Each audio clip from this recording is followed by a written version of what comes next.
Document everything that happens to you during ritual. Through invocation, I often receive messages. I didn't know what they mean at the time, but later on, when I see how they apply to my life, I go back and I look at these messages and I'm like, oh, that's what they meant. That's what that vision was. Oh, I understand that now. Boy, they told me. They gave me my answer. And I wouldn't have known it if I didn't write it down. Also, it is okay for your mind to communicate with itself. More than okay. Perhaps you needed to hear it. It'll help you to get to know your true self and improvements that need to be made. We can all improve ourselves. We are on the path of becoming.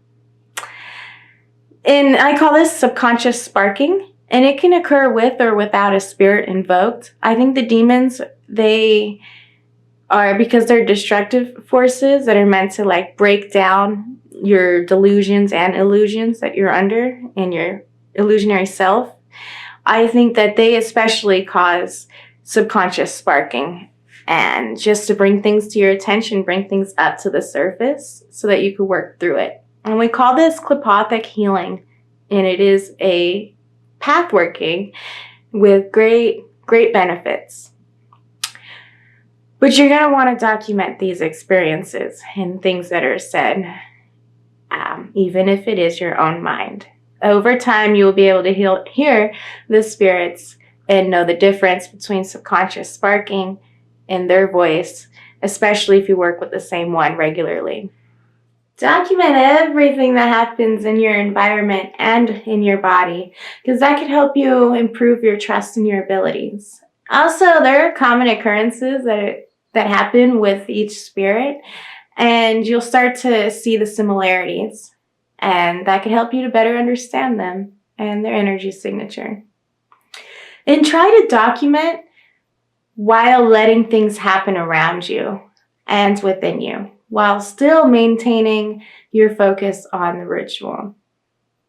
So it's kind of like jot it down and then continue on with the ritual. I definitely like to have my notebook right in front of me, especially because I draw my own incantations and pentagrams and such. But I like to have it right there, and I document that it is a ritual. I write ritual dash, and then I write down everything, and what I hear, what happens to the candles, everything. And definitely the visions, they are giving you messages, and you're going to want to reflect on those messages to understand them. Don't be hard on yourself if things don't make sense at the time, because usually later on it will make sense, but you'll never get to know that if you don't write it down, because you might not remember it. And then you'll miss out on your answer. Perhaps you asked them a question and they answered you.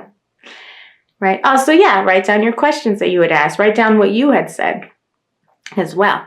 So your documenting does not need to be perfect. In fact, grammar, sentence structure, none of that shit matters. What matters is that you are keeping track of what happens to you, and you can use this notebook to reflect on later.